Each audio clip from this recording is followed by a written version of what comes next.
Bonjour, alors je vais vous raconter une anecdote où cette fois-ci j'ai pu, et le groupe avec qui on était, on a pu tester, ressentir Ameti, comme on dit de façon vraie, ce qu'on appelle le bitachon, la confiance en Hachem. On est parti avec des amis et une yeshiva Or Gabriel, on est parti en Mifsaïm à l'époque à la frontière de Gaza, au moment où il y avait la guerre et énormément de missiles qui tombaient dans le sud, pour faire Mifsaïm, pour aller soutenir, aider, donner à manger, à boire, tout ce qu'on pouvait apporter aux soldats qui étaient au front. Et, et j'ai été confronté à une réalité que je voyais uniquement à la télé, et même si ça touche, et même si on croit comprendre, une fois qu'on est sur place, là pour le coup on a une réalité qui est une réalité, ça veut dire des alertes, un bunker, un bruit, des missiles dans le ciel que tu vois, des autres missiles qui les touchent, des missiles qui tombent, des booms. Bon, là c'est une réalité, surtout que je pensais qu'on allait uniquement se balader dans les villes et, Baruch Hashem, on est mamash allé au front, dans des bases militaires, etc. Et on s'est collé à cette réalité.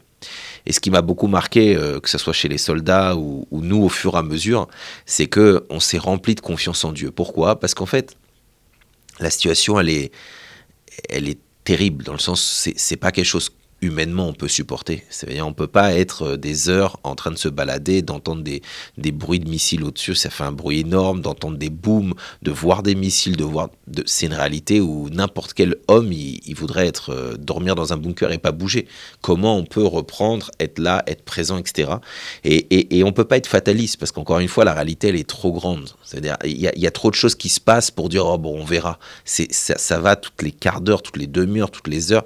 Donc c'est une réalité. Et à un moment donné, on s'est rendu compte nous-mêmes qui n'étions pas habitués, entre guillemets, et c'est pas de l'habitude, qui avions pas encore cette confiance et cette compréhension de l'événement, nous, au bout d'une heure, 2 heures, on s'est rendu compte qu'on s'était rempli de confiance en Dieu. Ça veut dire quoi ? Ça voulait dire que tout ce spectacle, aussi fou qu'il est, parce que vraiment c'est fou, c'est un état de guerre, on s'est rendu compte qu'il y avait un maître du monde au-dessus de ça. Et donc tout d'un coup, l'événement qui paraissait tellement grand qu'il aurait dû prendre notre tête, notre cœur, notre envie de manger, notre envie de fuir, cet événement qui aurait dû nous surpasser, il redevenait un événement dans la main du Créateur. Et donc on s'est tous attachés, et on l'a vu dans les soldats et dans d'autres personnes, on a vu ce corps de bitachon b'Hashem, de savoir que comme Hachem il est avec moi, alors ces événements, ils sont aussi dirigés par Dieu. Et donc tout d'un coup, ils prennent pas autant d'ampleur. Et ça, cette chose-là, de l'avoir ressenti, c'est quelque chose d'extraordinaire. Et après, c'est un travail à faire sur toutes les choses de la vie. Donc merci à nos soldats, merci à Hachem d'être avec nous, car oui, il est avec nous.